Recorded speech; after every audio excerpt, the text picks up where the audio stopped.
記憶の音に耳を傾けて。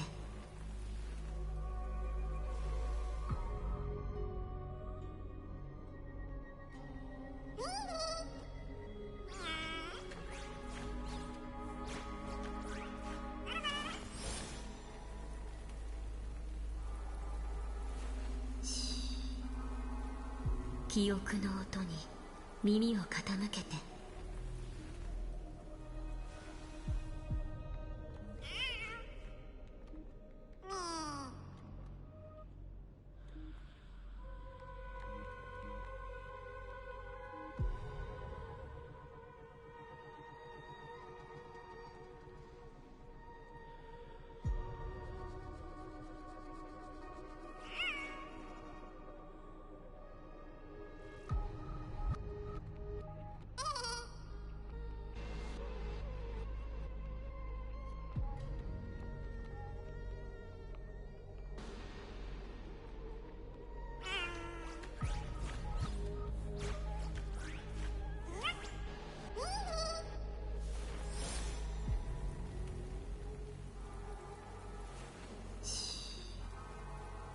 記憶の音に耳を傾けて。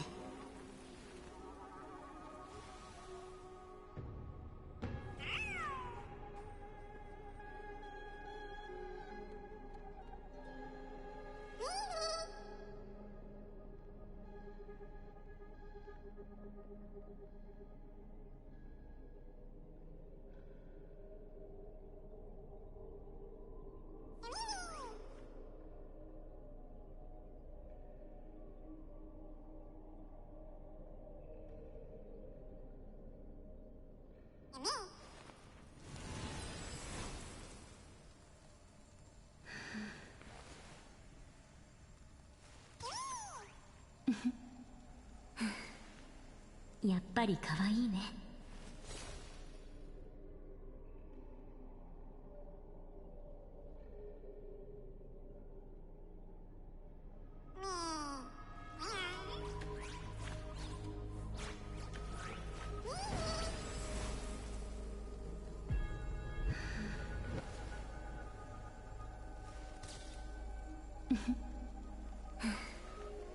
やっぱり可愛いね。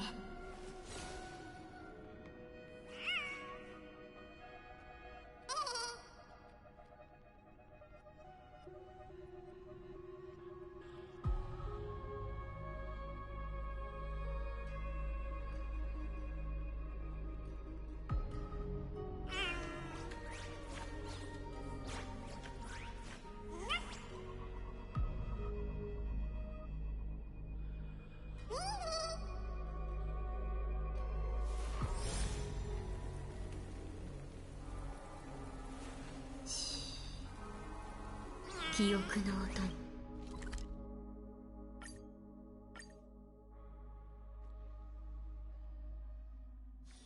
ここで会ったこと、帰ったらちゃんとなのかに言ってね。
キャス、戦場に安らぎよ。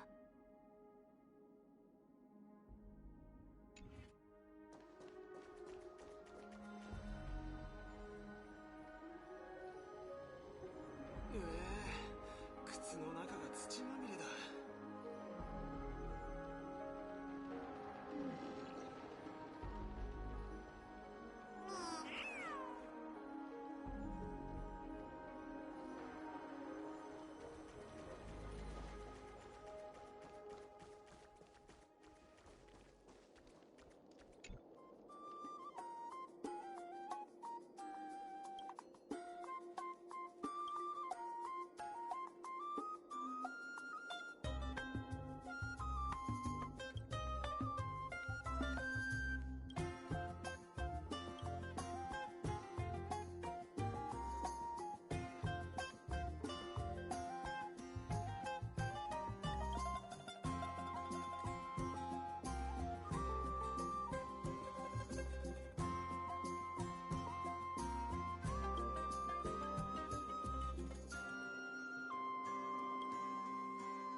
Oh, I see. I have to be 0 energy for the last week of it. It's not the entire time. I was wondering how that would be possible.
禍根を断ちます。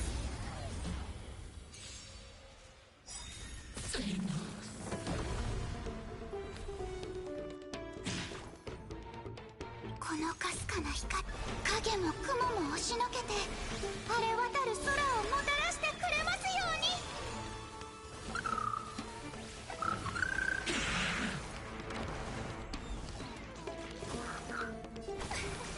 日向ぼっこしましょう。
いい子にしてね。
行く先を照らして。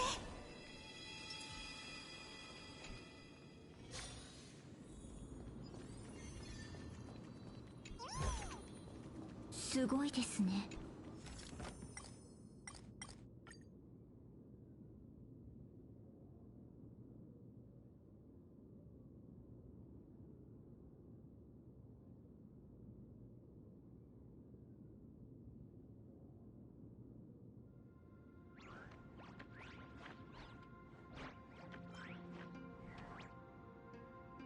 Okay, I should probably do this one because I have three negative curios that basically stun party members 2, 3, and 4 for 2 turns. So trying to beat them within 3 cycles while 2 of my allies are stunned is probably stupid. Although realistically, I still could probably do it with just Casper.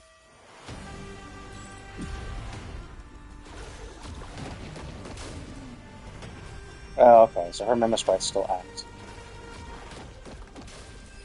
Okay, never mind. This would have been super easy if I had done the first one. Well, I kind of wanted the curios anyway. I want the another mystery code.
Beいい子にしてね。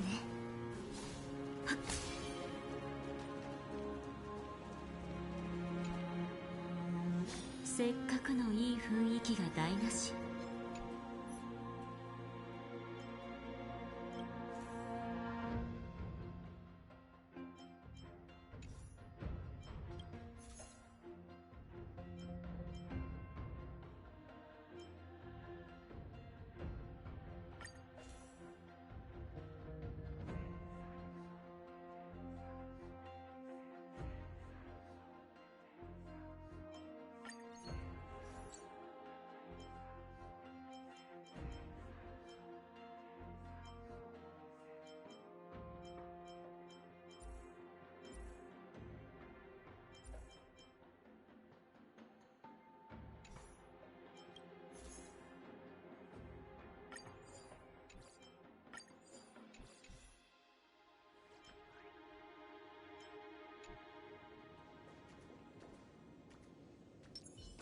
先を照らして。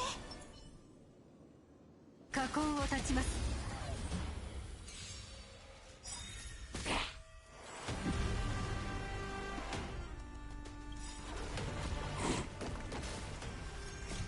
神聖を抱きしめてボリュクス。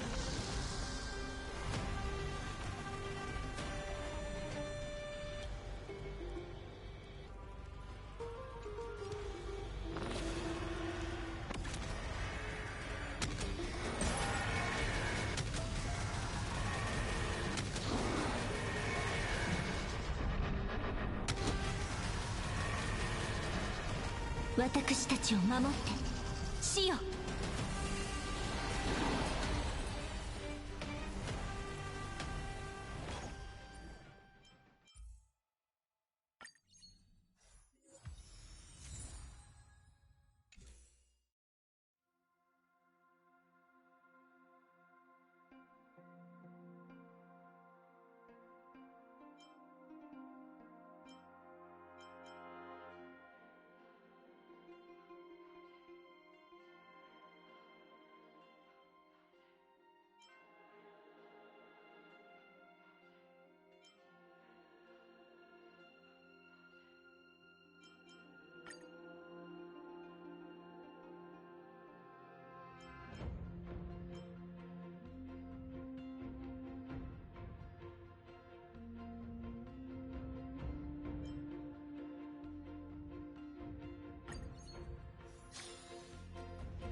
いい子にしてね。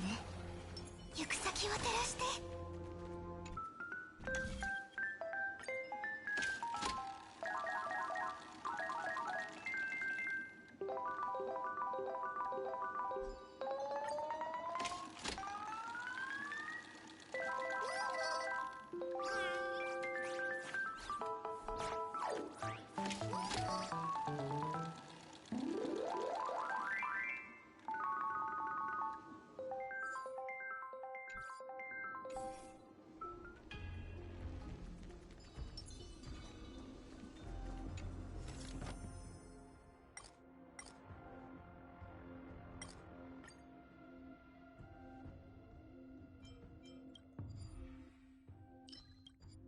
There we go.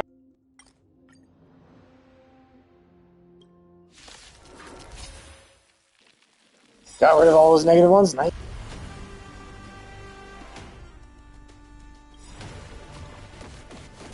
このかすかな光、影も雲も押しのけて晴れ渡る空をもたらしてくれますよう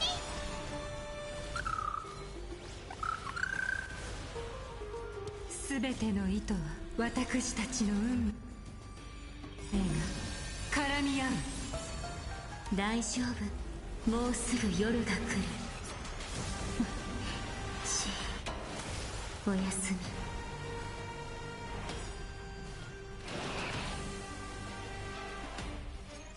神聖を抱きしめてボリュクス。 I assume Proxy Wars have all minions out, right?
いい子にしてね。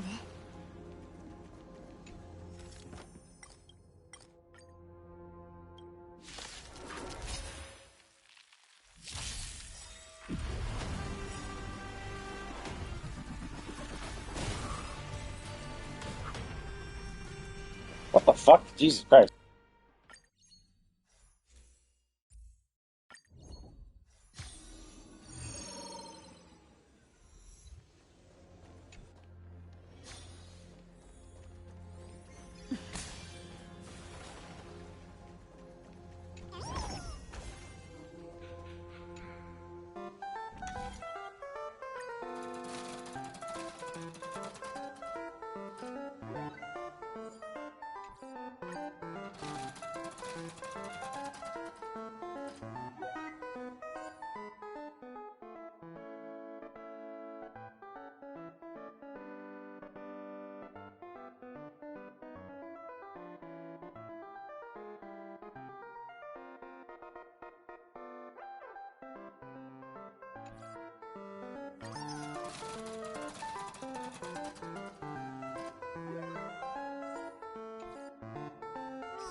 God damn. 2 3-star harmonies back to back.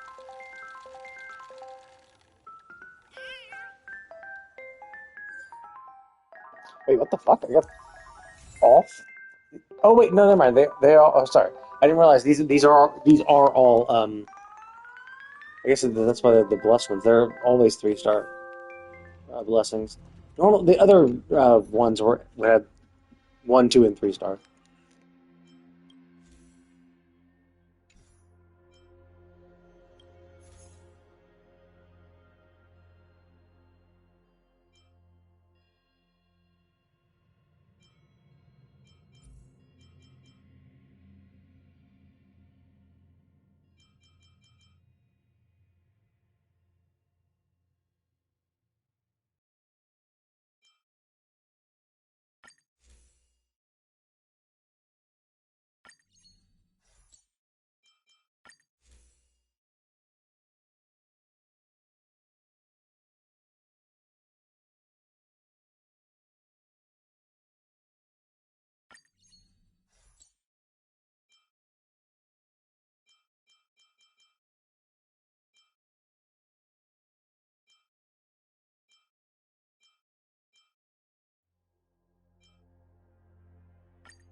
せっかくのいい雰囲気が台無し。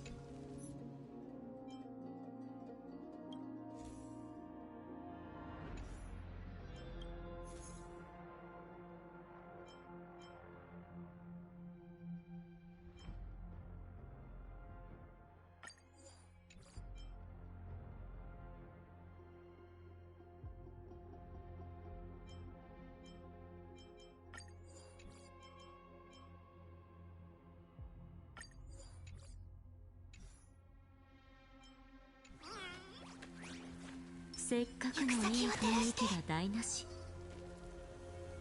禍根を断ちます。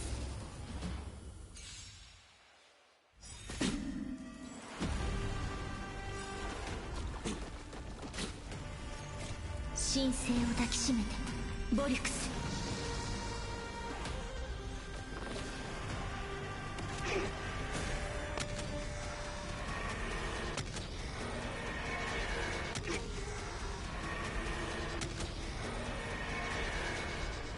私たちを守って死よ。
いい子にしてね。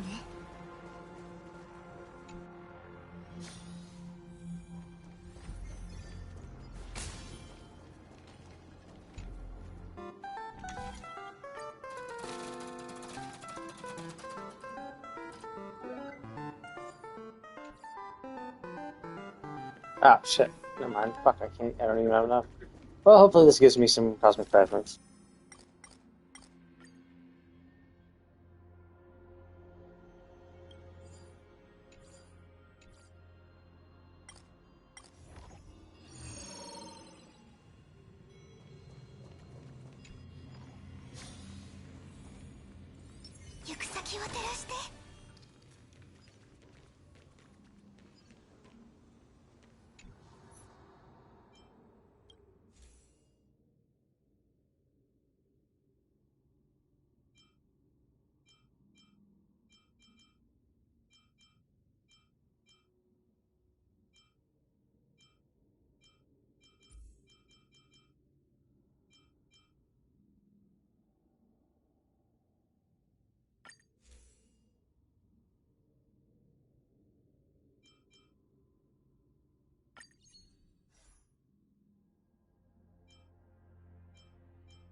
せっかくのいい雰囲気が台無し。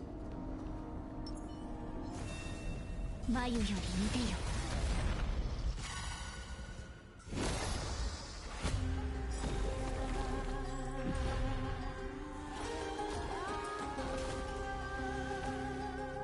大丈夫、目をと、もうすぐ夜が来る。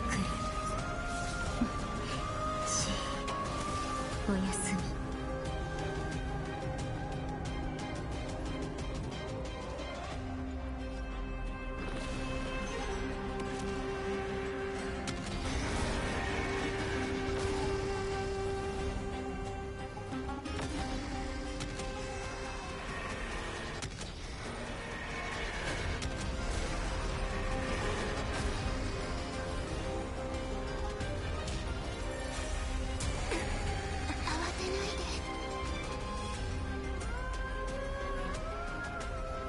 夜が明ける。起きて。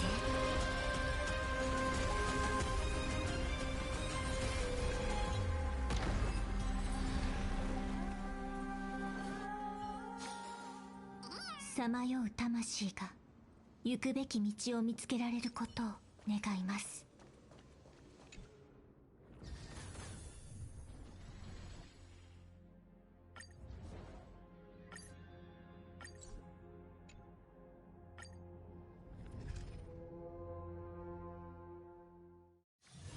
ここであったこと、帰ったらちゃんと7日に言ってね。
遭遇した以上引くわけにはいきません。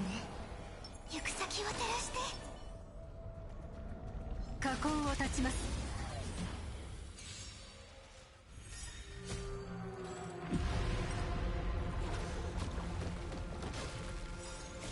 神聖を抱きしめて、ボリュクス。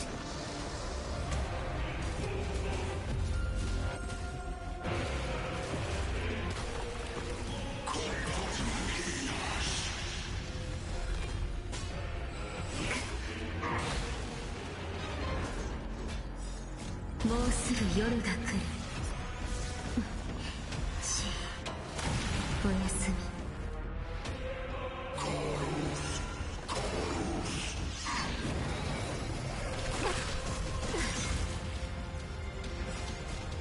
影も雲も押しのけて晴れ渡る空をもたらしてくれますように。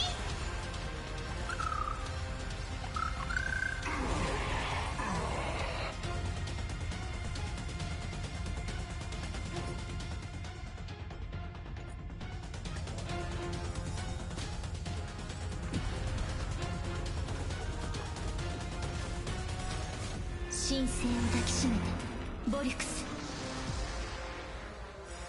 私たちの運命が絡み合う。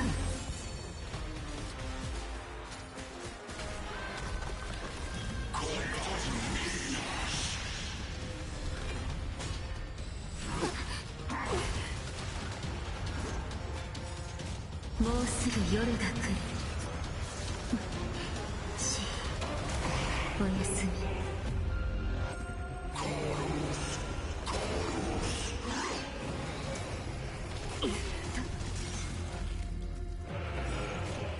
影も雲も押しのけて晴れ渡る空をもたらしてくれますように。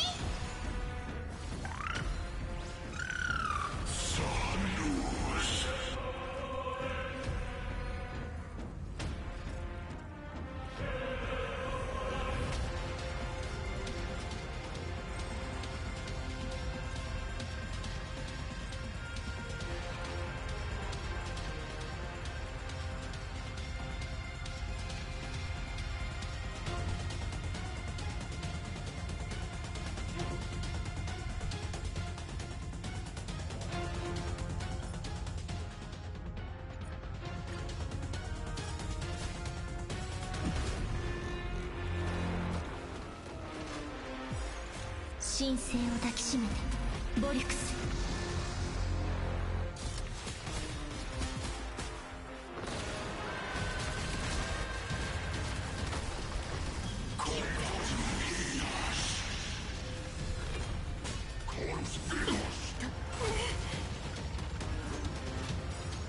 もうすぐ夜が来る。おやすみ。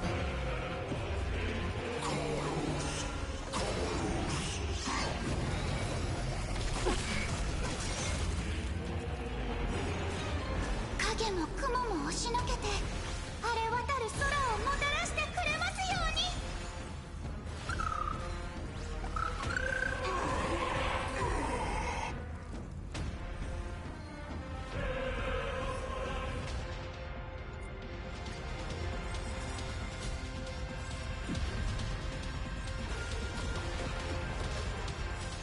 神聖を抱きしめてボリュクス。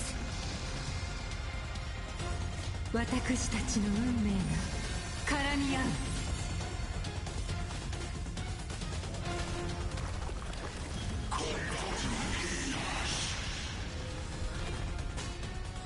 大丈夫です。もうすぐ夜が来る。おやすみ。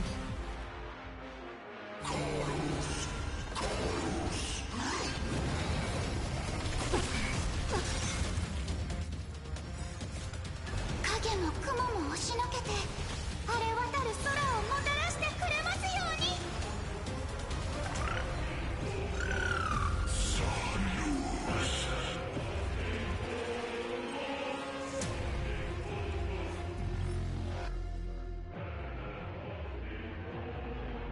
Oh wow, that's actually good for her. I don't need the flat attack, but flat HP is not terrible. I always crit damage is kind of useful. I'll give it a shot and try to level up a little bit.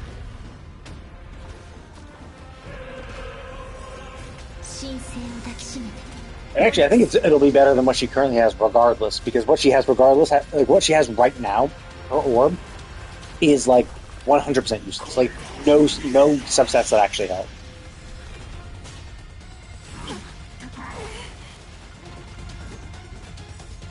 もうすぐ夜が来る。おやすみ。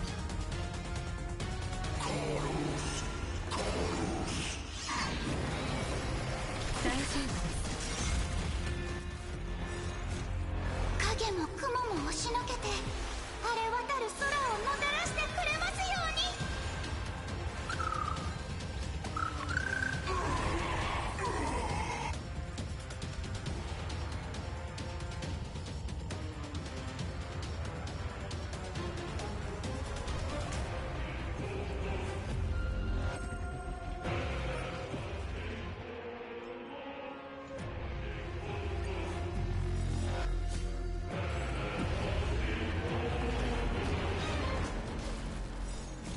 神聖を抱きしめてボリュクス。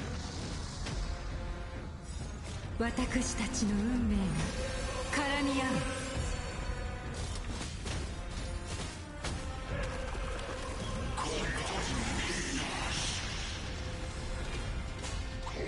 大丈夫です。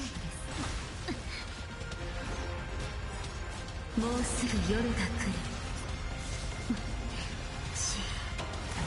おやすみ。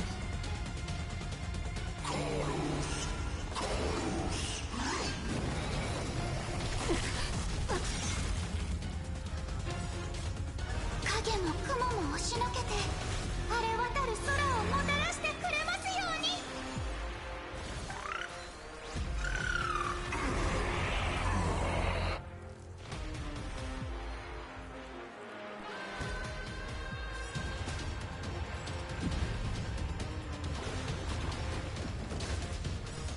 神聖を抱きしめてボリュクス。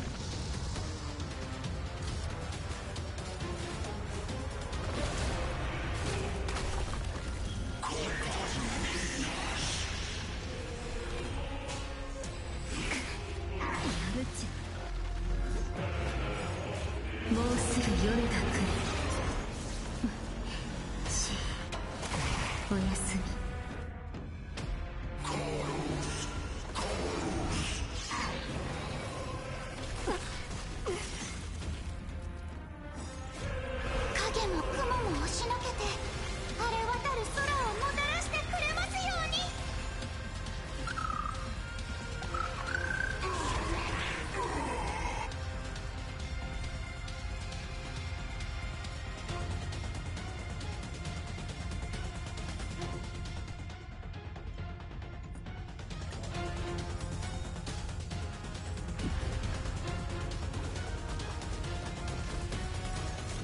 神聖を抱きしめてボリュクス。私たちの運命が絡み合う。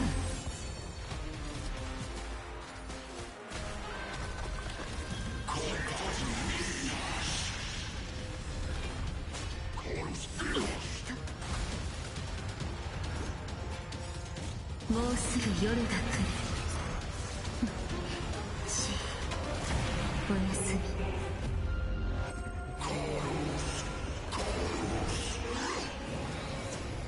合わせないで。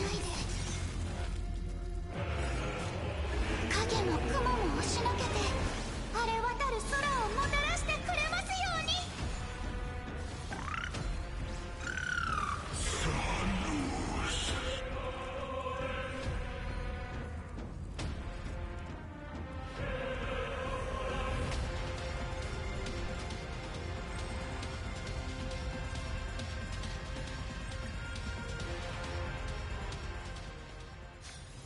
ここであったこと、帰ったらちゃんと7日に言ってね。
Not the best. I mean, the HP is actually still kind of helpful, and realistically, I need far more crit damage than I need crit rate. So not rolling at a crit rate. Oh, whoops! There's still another one.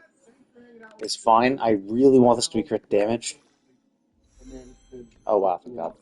That's actually really, really good for her then, because she's already pretty good on crit rate. Because like, you might be like, oh, 53 is pretty low. It's like, well, no, she gets a 35% buff just in battle, so that'll be bumped up to 88. So that's plenty of it. So, actually, with that, I think she might be S ranked now. Oh, still only A. Jesus. Like, she was A like with 20 substats. There are some that are just not great.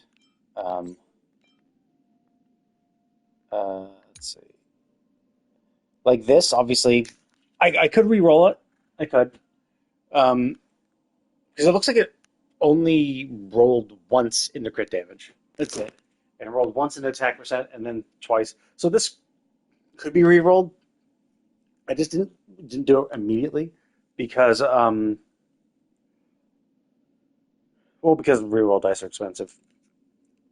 And because these are hand pieces, it's much easier to get better stuff, right? It's actually much easier to find another one with because it's only one crit rate. I could actually like just find something with like crit damage and speed or crit damage and HP percent, which would make it better. So this is not terrible either though. This obviously could be better. This is pretty good.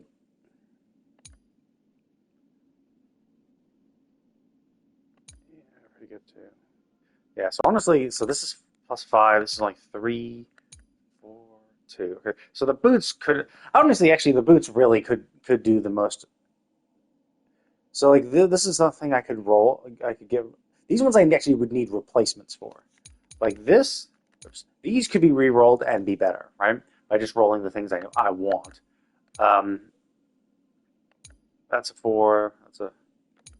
I mean, despite all that, it's still only a 4. I mean, he rolled twice in the crit damage, which is good, but like, and weirdly enough, despite flat HP still being good, it's not terrible, but they don't like give you points for it. If it was HP percent, rolling twice into HP percent would have been fine, but not for flat HP, which is a little unfortunate.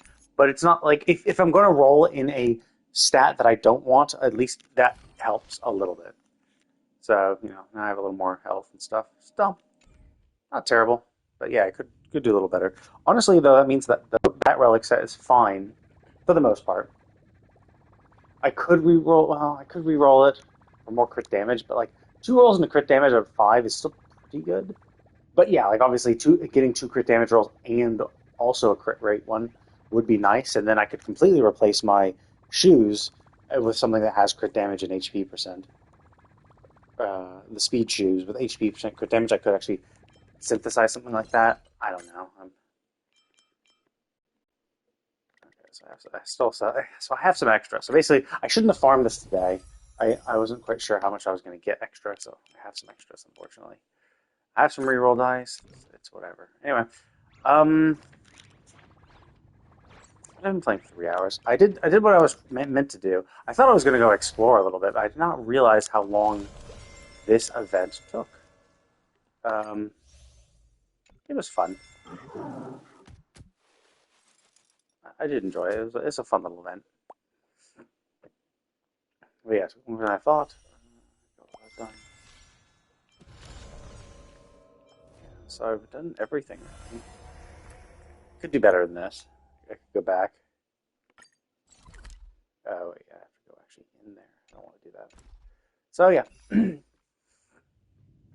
Let's see.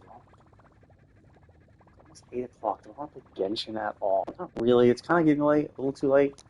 That's the kind of tough thing is I don't like once it gets like kind of like late, I just don't feel like playing. Like if I got into it, like if I started playing, I'd probably get like lost in the sauce. I'd probably just lose track of time. But like when it comes to like thinking, oh, what do I feel like doing? When it gets too late, I'm just like, I just don't feel like doing this. I don't because like I don't like starting something when I know I'm not gonna like have much time to do it. And even though like it's only 8, so I still have 4 hours, which is like, I mean. Even this game I just played, even Honkai Star Rail, I only played for 3 hours before I'm like, okay, I feel like I'm done, right? I've done the things I was mostly focused on. So even if I did that, I would still be finished by 11. But like just the idea that it's like, oh man, like it's so late, I won't have time to do it. It's like, well, realistically, I will, right? It's just hard to kind of get over that like mentality. But like I've done this and I'm done. And tomorrow will be more Borderlands 4. I will 100% get to 50. I only need 2 more levels. This will 100% happen tomorrow, so that will be fun. And then once I get to did I say 100? I meant or max level, which is 50. Once I get to 50, then I will be able to well, not really be able to, but then I will be doing all the side content. So before I kind of was holding myself back a little bit because some of the side quests are not repeatable, which is like, oh, okay, well, like, duh, because basically previous games, none of them were repeatable, with very few exceptions. Whereas like stuff like slaughter shafts and stuff like that, that were designed to be repeatable. But like most actual side quests, yeah, you do the side quest, you're done, and then maybe then you like do True Vault Hunter mode or Ultimate Vault Hunter mode, which then would reset all quest progress. So essentially, you could then do the side quest again, but at a higher level, because like it's basically a new game plus at that point. So if you're able to get to max level, then you could do all the side quests at max level and get this max level side quest gun or whatever. But in this game, which I really like the way they've done it. Like I really like the idea that you beat the main game, you do a few things to kind of like ease you into what Ultimate Vault Hunter mode is, and then you kind of can do what you want, right? You can then be like, cool, I've unlocked Ultimate Vault Hunter mode. I'm just going to go back to normal mode. I'm going to take myself out of Ultimate Vault Hunter mode and get to max level, and then basically you could just do all the content at all the content in non-Ultimate Vault Hunter mode, or you could always like bump it up. So it was kind of like the Mayhem levels from 3, except this is added bonus is that they for alt characters, for other characters, you can actually just start directly at level 30. So once you unlock Ultimate Vault Hunter mode on one account, one character, then all your characters can either start brand fresh, start level 1, or you can just be like, nope, I'm going to create a level. Start me at Ultimate Vault Hunter mode. Start me at end game, basically, where it's like, cool. Now you start at level 30. You start in Ultimate Vault Hunter mode level 1, and then you can just go and play the game. Then you can like grind your levels up or do all that shit. So that is pretty cool, and it is interesting, and they definitely made it more challenging in the sense that you now have to do certain requirements to get to the next tier. Because like in 3, there really wasn't anything. Well, like so for 2 and like for 1, 2 and the pre-sequel, everything kind of revolved around playing the story. So it's like, oh, okay, you beat 2 on normal mode. Okay, cool. You unlock True Vault Hunter mode. Cool. You beat the story again on that. You beat this, and enemy levels had like certain caps. So it's like you couldn't really like just go back and grind shit because enemy levels would never go beyond a certain level in normal mode. So then you have to go True Vault Hunter mode, which would then have a new level cap of like 50. So all the enemies were up to level 50. And then they later introduced Ultimate Vault Hunter mode, which then increased the level cap again. And well, I mean the DLC also increased level caps. Like the DLC had higher thresholds for levels, so you could actually continue to level beyond 50 with True Vault Hunter mode. But they also introduced Ultimate Vault Hunter mode, which basically said, you know what, all enemies match your level now, no matter what level you are, and the game is more difficult. But all of these things, like you could only unlock True Vault Hunter mode by beating the main story of the game. You can only unlock Ultimate Vault Hunter mode by beating the story of the game again on True Vault Hunter mode, right? So everything revolved around being the main story. So it is cool that in 4 they're just like, yeah, fuck that. Like you want to just start right away. You can just start at level 30 and just do side content and do all the grindy shit that you want. Try out new characters and all that stuff right from the get-go. Awesome, right? And if you want to do the main story, you can go back and do the main story. And in fact, a lot of the main story missions are repeatable. And in fact, that's kind of like what the end game content kind of is, where they basically they choose a random, or maybe seemingly random, main story quest, and then they say, hey, if you want, for additional challenge and a awesome reward, you can do this story quest where every enemy has these specific modifiers. They tell you what the modifiers are when going into it, I think. I don't know if they change every run you do, or if they're always the same, but they're like, hey, here are three modifiers. You can replay the mission at your current Ultimate Vault Hunter mode level, and they'll have these modifiers, which will add an additional layer of challenge, although likely more just making them annoying, because those kind of modifiers usually just end up making enemies more annoying rather than actually challenging. Some are kind of interesting, like some are like innocuous enough where it's like, oh, they just regen, they just have a health regen, so you got to make sure you finish them off. You don't want to like get them low health and be like, oh shit, they ran away. Well, whatever, I'll focus on these guys. So, well, no, like you have to, if you leave them alone, they're just going to regenerate their health again. So you got to make sure you go back. Stuff like that. But then there are other ones that are just like really fucking annoying. Like the one I had to do to unlock the ultimate multiplayer mode after beating the campaign, where on death, enemies spawn a black hole which will suck you in, and the suction is incredibly powerful. And while you're being sucked, you're constantly losing shield or health, depending on what you have. Um, and at the end of the suck, it explodes, which just is essentially like a grenade.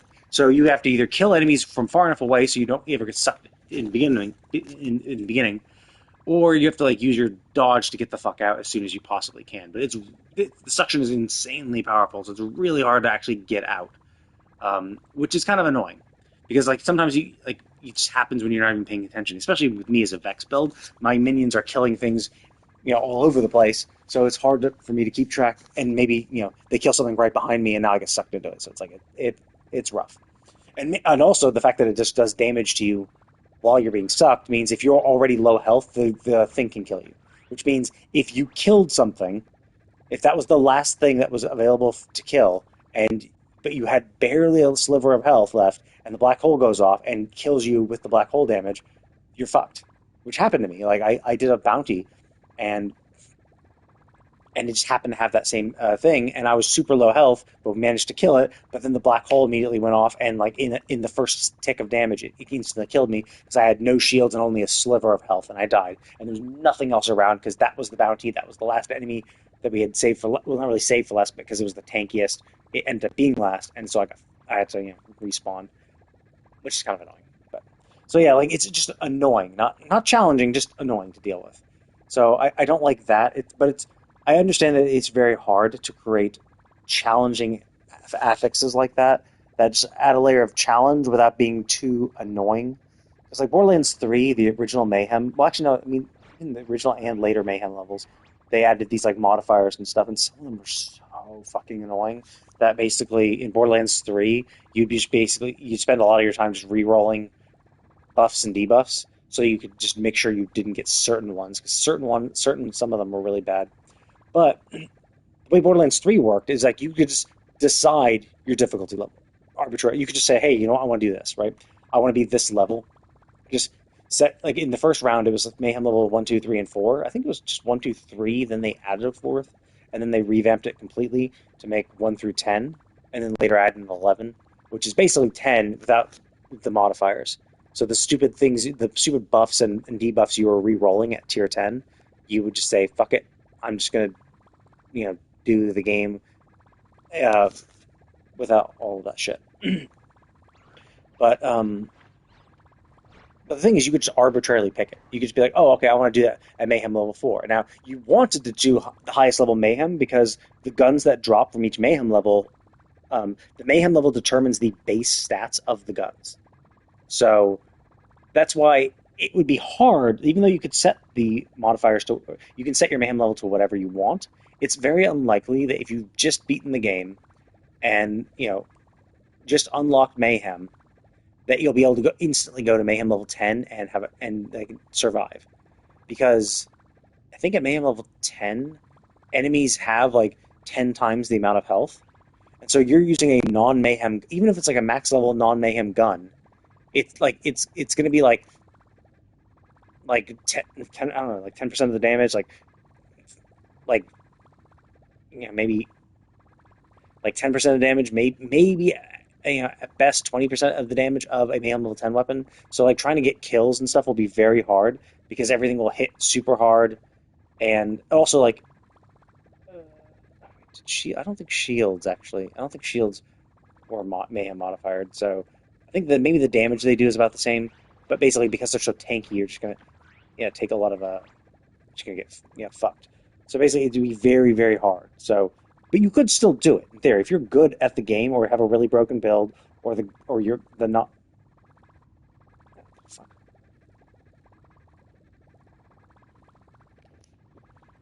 Oh shit.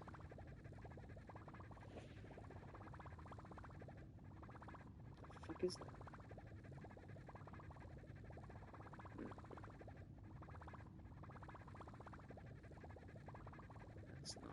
blood. It's red.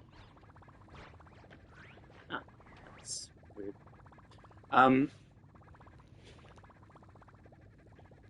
Anyway, so it was the kind of thing where it's like you didn't want. So you could, in theory, do it, but it was very difficult. It would kind of, so, so realistically, what you want is you want to just max level the game. Like you beat the game, you go instantly to Mayhem level 10 because Mayhem level 10 is going to have all the good guns. Like they're going to have the guns with the highest base damage. Now, what Borderlands 4 has done is they don't do that at all. It's not the Ultimate Vault Hunter mode. The Ultimate Vault Hunter levels, one, don't change enemy difficulty that much. So, like in 10, or in 3, levels 1 through 10, by the time you got to level 10, it was basically like enemies were 10 times the HP they had before. And I don't think initially it was like that. I think initially it was like 15 times. But then I think they scaled it back and just kind of made it every single Mayhem level you went up, it went up 100%. So like all the various stats that mattered. It was like, yeah, enemy health went up by 100%, and then like iridium money and loot drops went up by like 50% or something like that. Not so basically that was kind of it. But the thing that mattered was that like but your weapons also scaled on the Mayhem level. Whereas in this game, the increase in difficulty is not crazy.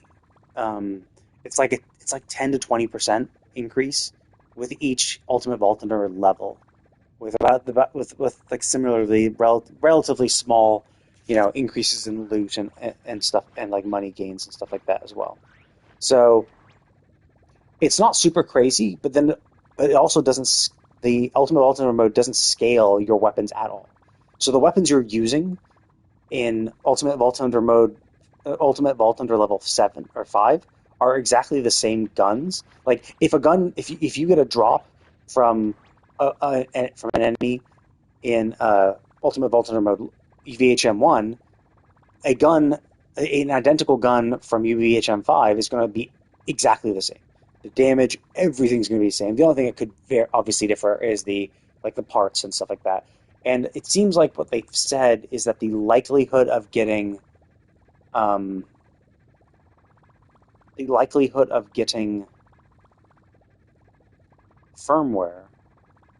is greater. So you have a higher chance of getting firmware, and they did mention like there's some firmware that you can only get on UVHM levels, so you can't go back into normal mode and expect to get all the types of firmware. I don't know, and I'm not sure if there's been enough research whether or not we can get all firmware at all levels, or if like there are like UVHM5 unique firmware, like firmware that only drops on UVHM5. If that's the case, then it's like, oh, okay. Then because like firmware does kind of matter. Like firmware does provide some pretty interesting buffs, so it's not completely meaningless. And so it could be that you'd want to farm at UVHM5, but it's kind of like thing is like, well, the whole point of farming is so that you could do something well, right? So ideally, you'd want to be farming that firmware in UVHM like 1 through 4, so that you can take on 5, and then I guess that's the whole kind of point, is that everything you're doing is supposed to be trying to trivialize stuff. So then you farm something at 5, and that's kind of what Mayhem level in Borderlands 3 just kind of didn't get right, because there was no real point in doing anything but Mayhem level 10. Like Mayhem level 10, 11 dropped the strongest guns. There was no point in any non-Mayhem level 10 gun. Like every other gun was just worse. Like, if any gun you get at non-Mayhem level 10, like, just get the Mayhem level 10 version of it. Like, the only reason you would keep a lower level one, or one that's not, is if you didn't use the gun or the weapon for damage. Like, if you're using the It's Piss grenade, where the only point was that if you damage something with the It's Piss, they take increased damage. So it doesn't really matter how much damage the grenade does, you're just getting that 25% increased damage on target effect from it. So you could have a non-Mayhem level grenade for that, or even for the ones that actually do damage, like the Hunter Seeker, which is commonly used, the Mitosis Hunter Seeker. sometimes you would just like sometimes like sure like not like having it not do enough damage kind of sucks, right? Like you want to do damage if you can, but there's also the idea that there's a lot of passives that get triggered on gun hits. So I think there's some like interplay with flak and stuff where it's like, oh yeah, there was some interplay with flak that basically allowed it to the Hunter Seeker bullets would trigger flak's passives, and I'm sure there's probably other Vault Hunters that had stuff like that too. And so even if it's not doing damage, the fact that it's doing bullet damage and gun damage will then be triggering flak's passives for other shit to keep his like buffs up and stuff like that. So it's all about just like keeping continuous hits going on so that you can keep passives like max stacks, stuff like that, you know? So, but like pretty much every other gun, it's like, oh yeah, if you're actually using this gun, you want to have it max level. So like, there's basically no point. And the lower tier levels were just kind of like helping people like slowly work their way up. But realistically, it's like there's no difference in challenge. You know, enemies are doing the same mechanics. The only thing you're changing is their increase in health, and you can offset that by just getting a good gun. And so that's why in Borderlands 3, the main thing was find a enemy that you can just kill really easily at Mayhem level 10. And that was basically Grave Ward. Grave Ward was a pretty easy kill because he had very obvious crit spots. And honestly, if you can kill him fast enough, you don't take any damage. Because you can just jump into the thing, with all your shit prepped, and just unload all your shots into him, and he fucking dies. And he can die super quick, and then he's also right next to, then you can save quit, and you're right next to a spawn station, a fast travel station, that's also right next to vending machines and all that shit. So super easy thing to farm, and that's basically what people did, and that's what I did. You go in, you get a good bossing build. He's another good thing is he only has one health bar, so you just get some good, insane fire damage builds. Just go in, fuck him up. He drops a shitload of loot, and you just farm world drops. And then once you have enough good world drops, then you can go out and farm other bosses. Because now that you've farmed enough world drop, Mayhem level 10 guns, you'd go out and do the other shit. And that's kind of like what the meta was for Borderlands 3.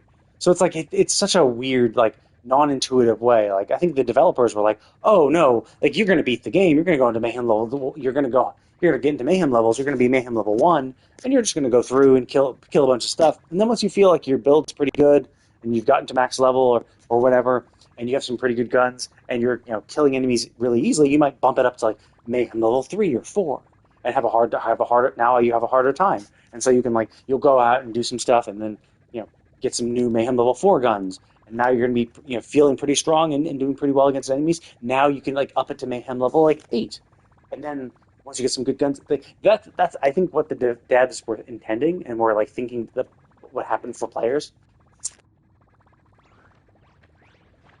That's what players would do, and I'm sure there were players that did it like that too. But emergent player behavior was just find the easiest boss that you can kill and farm ridiculously easy, and then just kill it at Mayhem level 10, even without good guns. I think that's basically what I did. Is that I had in the previous when they swapped to the new Mayhem level in Borderlands 3. When they Mayhem 2.0, basically all your guns that you had gotten. So I don't know if there was a Mayhem level on your gun. So I don't think your Mayhem level determined the strength of the gun, or at least maybe it did, but it didn't explicitly say so. But basically, if you'd farmed at max Mayhem level, which is Mayhem level 4 before the 2.0 change, basically when they did the change, all those guns were just Mayhem level 4. So it's you started out with Mayhem level 4 guns, and then I just went to Grave Ward. I upped it to Mayhem level 10. I went to Grave Ward, and I just farmed the fuck out of him, getting a shitload of world drops. And then once I had a bunch of good world drops with a bunch of good guns, then I went out and played the rest of the game. Did the DLC or reset quest progress, and played through the main story with a friend, and farmed other bosses and stuff like that. So it's that's what people did, because it's just the most efficient. You just find the thing that you find whatever boss you can kill with your Mayhem level 4 guns, and then just kill that until you can get a smattering of other guns.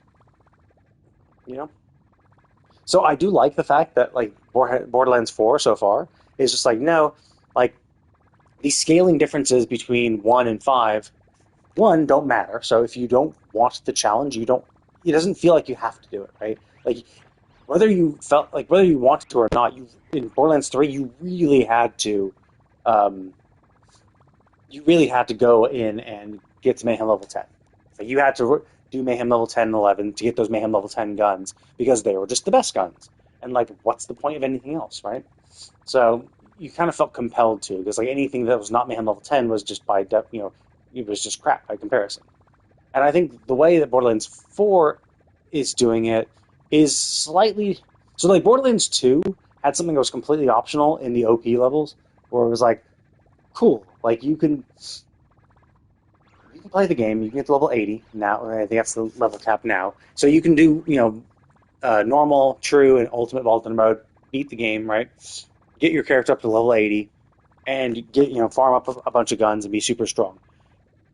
Or you could go to Destruct Peak and get into the OP levels. But this it's completely optional. You can still play and do all the other content without going into OP levels, and but like the OP levels are very much like the Mayhem levels from Borderlands 3 in that the guns now scale according to the OP level you are. So if you're OP level 1, now the guns will be level 80 OP level 1. And there will have more damage than guns that are just level 80 and no OP level. So, but you had to go through it sequentially. So you had to beat level 1, 2, 3, 4 to continue on. So it wasn't like just going in and maxing it out and then just doing the hardest. And you probably wouldn't even be able to do that because of how tough enemies become and how tanky they become.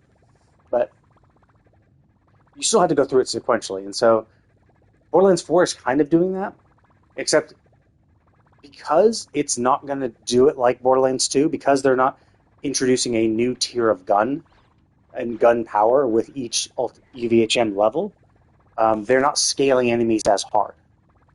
So, like, enemies are not getting, 100% extra, 100% additional health every single OP level you go up, or Mayhem level you go up, because guns don't get... There's no difference between the guns, and I think that's actually pretty good. Because now, if you want a challenge, if you're like, you know what, I have a really good build, I have some really good guns, I'm absolutely just dumpster firing everything on Ultimate UVHM 1, like, it's just so easy, everything just dies so quickly. If you want to give yourself a challenge, you can go through the steps to increase your UVHM level, although the steps to do it are kind of annoying, because they're kind of involved. Like, you have to beat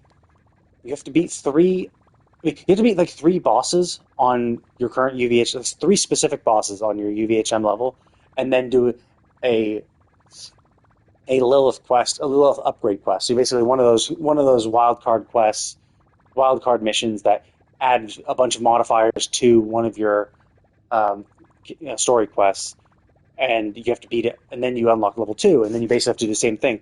There's 3 for UVHM 2. There's 3 specific bosses you have to beat at that level, at that tier, and then do another thing. And I think the quests are all the same.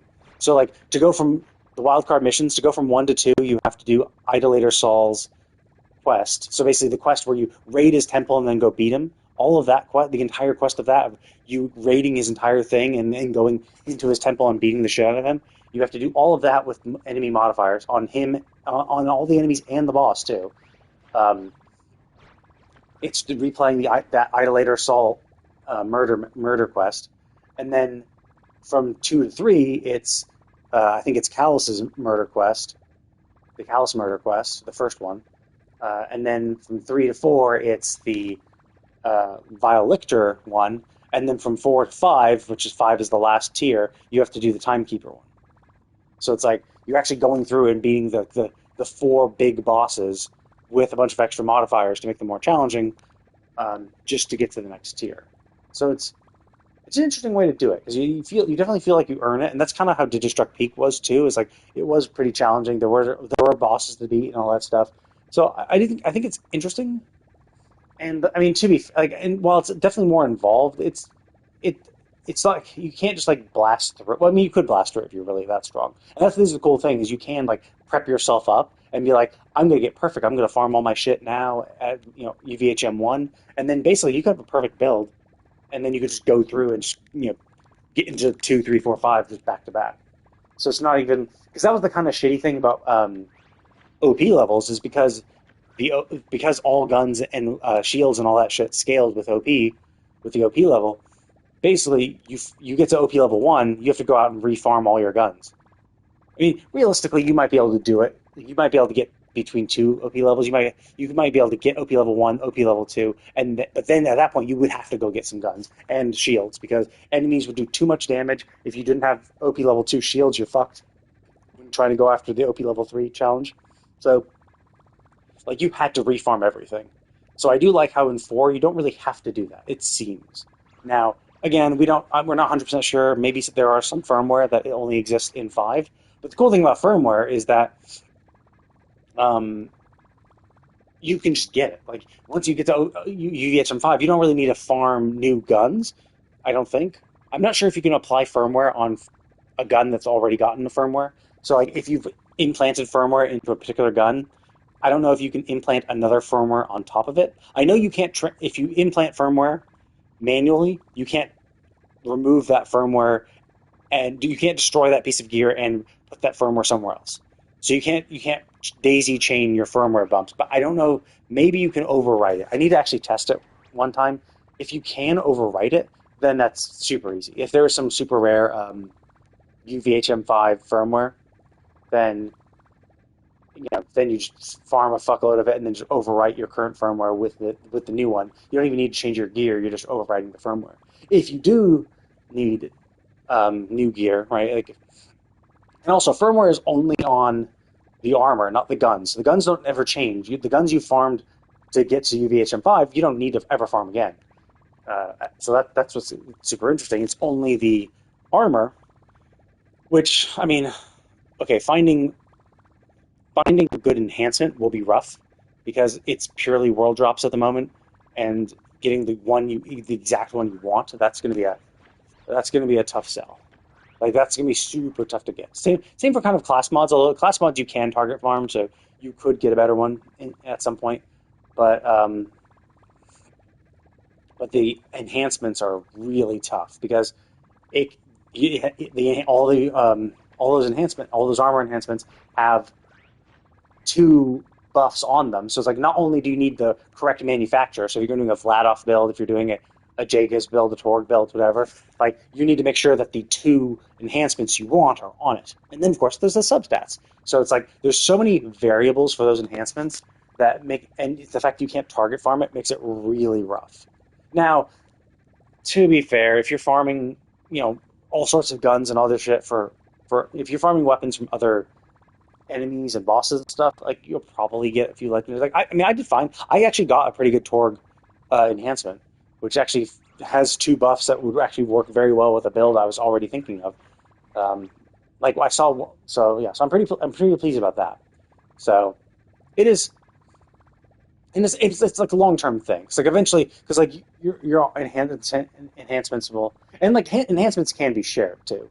So it's like, if you only have one good enhancement, then you could like share it between your party members by being like, or your other characters to be like, okay, I'll take it off of Vex, throw it in the bank, and then have Rafa pick it up and use it if I want to play as Rafa or something like that. You could do that. You don't need like unique ones for each character because you can share. It's not like you're going to be literally playing them at the same time, so that's fine. But the only issue, of course, is just the firmware. You want to they might not have firmware that matches everybody, but either way, I'm pretty pleased with how they've done it. So, for the people who do want more of a challenge and want, like, to show off their skills and all that shit, sure. And like the loot rate is increased. It's just not like a crazy amount. So it's like, while enemy HP goes up by like 20%, like the loot rarity goes up by like 10% or something like that. Some relatively minor thing. So you're not going to see like tons of legendaries. Hell, I was seeing, streamers still play BL4 at UVHM5, and like, beating a boss and the boss not dropping a legendary, right? So they farm it a bunch of times, and like legendaries drop like maybe once every 10 times or something like that. So it's like, it's not like so broken where it's just like, oh yeah, it totally drops all the time, or they have like multiple dedicated drops for that boss. So it's like you might be farming one particular thing. Like I fought Slaughter since I needed to kill Rippers, and I was already close to Slaughterhouse, Slaughter Shaft, no, Smoke Show, whatever, Slaughterhouse or something. Since I was close to that boss, I just went and fought it a few times, and I got two legendaries. Like I think I fought it like 5 times, 5 or 6 times. I got two legendaries. One of the lead balloons, which is a more common dedicated drop, and the jelly. So it's like, it's not super rare, but it's also not like super common either, which I think is fine. I think a lot of people are pretty satisfied with the drop rate of guns, and I am too. Like obviously, I'd like more legendaries so I could try out more shit. Um, And also, like, I want more legendaries just so I don't have to farm as much. So if I wanted to farm something good, I wouldn't have to do it that many times, which is kind of what's rough about. It's like it's kind of a mix between Borderlands 2 and 3. Borderlands 2 is way too rare, and you'd see like streamers who are actually like farming this shit see like counts that go into the hundreds when they're looking for stuff. Now, to be fair, I'm sure they are being a little more restrictive for their loot grinds, like the 94% sham. That's a super like you have to fight it like hundreds and hundreds of times because like you have to like do it 100 times just to get one sham. You have to defeat the bunker like 100 times just for one sham, and then like what are the odds it's going to be at 94%? Like that's a super rare one because it needs very specific parts to have that thing. So it's like it's just so rare where it's like, man, like you farm and if you have to farm like 20 plus times and not get a single legendary, I think that feels like shit because it feels like you're wasting your time and it doesn't feel great. And especially when you're like first starting to farm, so your gear is not good to begin with, so you're taking longer to kill something than you might otherwise be taking. The fact that the farm just takes even longer is just like frustrating, right? So I don't like that. So I do kind of wish. I do kind of wish like loot rates were increased just so would have to farm less. But I understand like I'm just lazy, and I think for a looter shooter game like this, the way it's currently designed is pretty good. I think they drop enough where it's not super uncommon. In fact, I have been surprised by how many times I've seen legendaries in vending machines too. Um, I've gotten a good handful, like at least 10 uh, legendaries from vending machines. Maybe not 10. Maybe 10. Maybe around 10. Maybe slightly below 10, but like 8 plus perhaps from vending machines, which is very surprising because really, it was not super uncommon in Borderlands 3, but then it was also like not super uncommon to see them just drop all the time. So like you play a game for like 2 hours and you'd see at least one, whereas like Borderlands 4 is like you could go longer. I mean, also, the fact that they've added Maurice's Black Market vending machine right from the get-go is new. Like, Maurice didn't exist in Sanctuary in Borderlands 3 right away. Although, to be fair, he did show up pretty quick because he did appear for the Halloween event when Borderlands 3 first came out. He was the impetus who got us into Heck, where we fought Captain Haunt. But he didn't introduce the Black Market vending machine at that point yet, I don't think. I forget when it came into existence. I think it wasn't right away, but it was pretty soonish. I don't know if it was I don't think it was by the time the Halloween Haunt. I don't think Halloween Haunt and Maurice. I don't think when Maurice was first introduced, he did his vending machines at that point. But I don't think it was as far back as like when the Cartel event. I think it was before the Cartel, but after Halloween. Maybe in one of the DLCs it popped up at some point. But that was really cool. I think you could get legendaries and all that shit. Now it was far more broken in Borderlands 3 because basically you could empty out that vending machine. You go to Maurice's vending machine. There would be 3 different types of legendaries in there, and you could buy every single one if you wanted.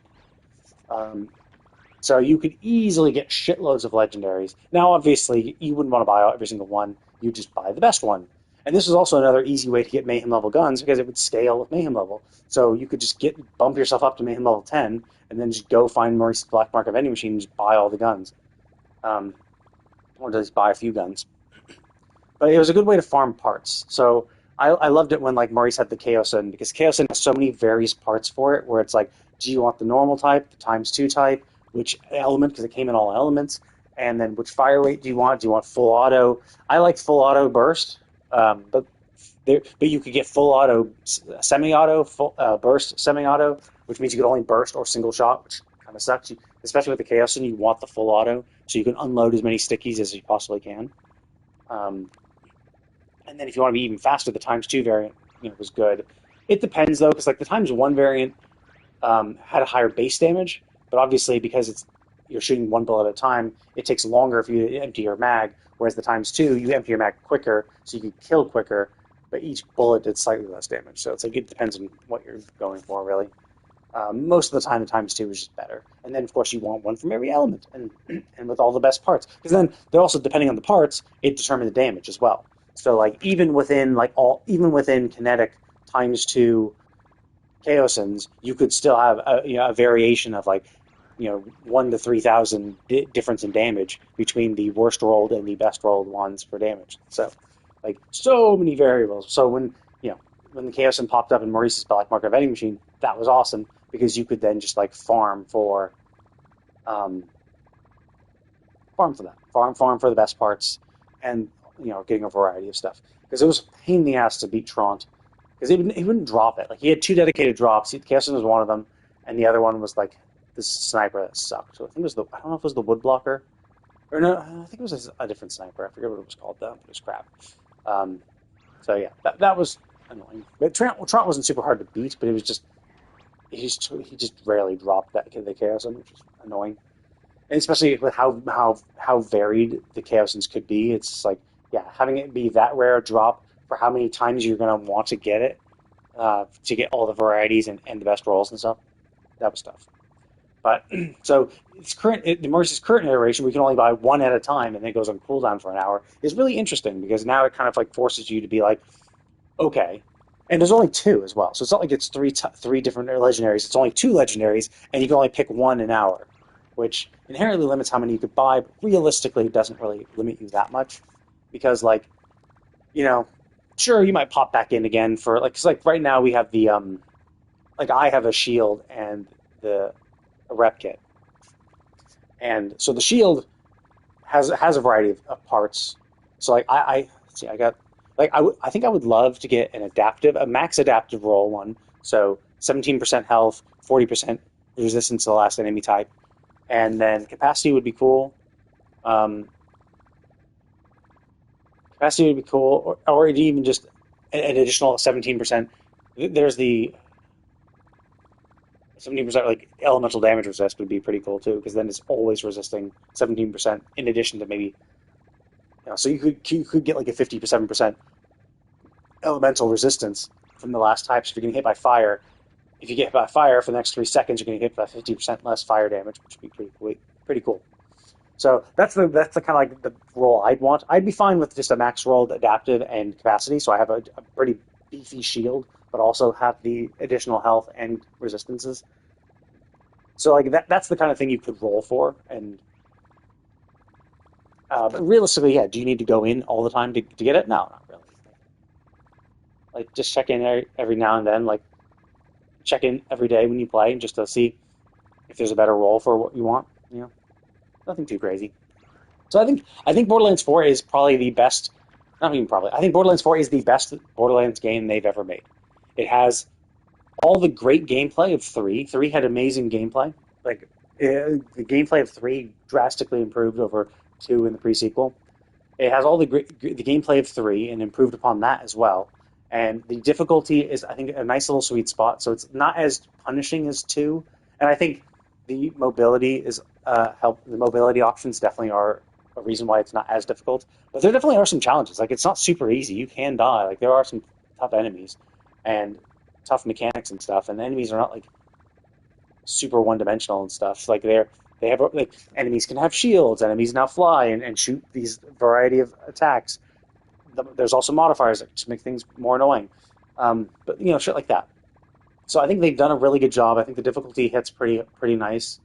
I think the elements work very well, and I think it's pretty good the way. The elements basically work the same way as they ever did. But the fact that there's no slag is great. Like 2 sucked because it's slag and it's a requirement for slag, which means you had to be constantly gun swapping just to constantly keep slag applied so that you could do enough damage to kill enemies quick enough so you wouldn't get killed yourself. So it's great that we don't have to deal with that, but elements still matter, and they've varied the health bars enough for enemies where it's like you can't just use one element to brute force anything, and there's no more anointments like in 3, which essentially trivialized health bars with all the action skill end next. Because there was action skill end, the next 2 mags will do bonus, cryo damage, radiation damage, corrosive, all that stuff. So you could basically take a gun that's like, oh, I'm gonna have a shotgun, and then I'm gonna get next 2 mags corrosive on it. So now basically after your action skill ends, especially for the ones that just shoot off, like Zane's cannon or Flax racks and stuff like that, you can shoot it off, and then your next 2 mags now do shock and corrosive, so you can melt shields and armor super quick, right? So the element of the gun kind of matters, but basically you didn't really have to worry too much about type stuff because this is just bonus damage. It's 100% bonus corrosive damage. You would be doing here, so it's not exactly doubling your damage because obviously with elemental resistances, it could still while you're breaking the shields, your corrosive is doing less damage, and then once you beaten the shield and are now against armor, your shock main damage is doing less, but your corrosive is doing more to make up for it. So while I was kind of saying that using fire, shock, and corrosive might seem bad because it's oh man, it does half damage against the wrong type, which fire does 50% damage against shield and armor. So it's oh wow, that's kind of rough. But if it's a armored or shielded flesh enemy, so if they have an armor bar or a shield bar and then a red health bar, it's still a DPS gain because the increased damage against the flesh makes up for the reduced damage against the other 2. Because the increased damage against flesh it does is 75% increased damage versus a 50% reduction against the wrong health bar. So as long as all health bars are equal, so as long as each health bar represents if they have 2 health bars and each bar represents half their health, then just using fire against a shielded flesh enemy will still do more damage than if you just had done kinetic. You'll still kill it faster than if you had just done kinetic. And so that's why these next 2 mags with this specific element were so powerful, is because it essentially doubled your damage. It doubled your damage. So if you had a shock weapon and you have an next 2 damage shock thing against a only shield enemy, like a boss or something that's only shields, you would just you double your damage. And if you were fighting a variety of enemies, basically you could just have anointments like that and make up for the fact that you're not doing the right elemental type. You could have action skill active while your action skill is active, do 200% increased damage. Well, that 50% reduction because you're doing the wrong element doesn't fucking matter when you're doing 3 times the damage anyway. It's oh man, I'm doing shock against flesh. That's a 50% damage reduction. Yeah, but I'm getting a 200% increase because my action skill is active. So it's it kind of makes up for that. So the anointments kind of trivialized that. Anointments kind of trivialized the type advantage of elements because of all those other things that kind of just could be done to guns. So it's really cool that they kind of got rid of those. I think firmware is a really interesting thing. I'll have to get to level 50 and get a little more firmware, get more firmware, see kind of what my options are so I can get a good set going. I did see some really cool ones for Torg stuff. I'm like, ooh, increased splash damage. I already have a good Torg build. I already have a Torg enhancement, so it's I really kind of want to do that. And I've seen some COV stuff. I'm like, you know what? I didn't like COV in 3, But some of these enhancements seem really cracked. But anyway, besides the point, that's me. I've kind of gone on a little diatribe. Not really a rant, but yeah, this is. I've really enjoyed 4. Honestly, I should be saying this while I'm playing 4, but I'm about to log out. I was about to log out anyway. I'm like, well, I'll have a little like chat and kind of what I was going to do tomorrow. So I was going to play.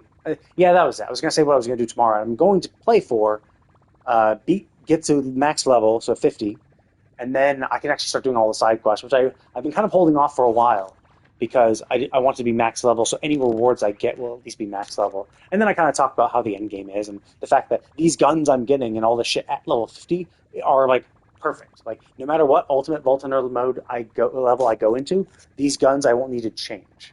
You know. So I do kind of like that, where you can farm and be like, cool, I'm done farming. Now it's time to now it's time to challenge my build instead. Like it's not about getting the guns because I have all the guns I need. Now it's about like fine tuning my build and getting maybe better firmware and stuff like that. So it's like cool shit like that. So I'm looking forward to it. Anyway, I'm gonna go ahead and log out now. But thank you all for watching, and I will see you all next time.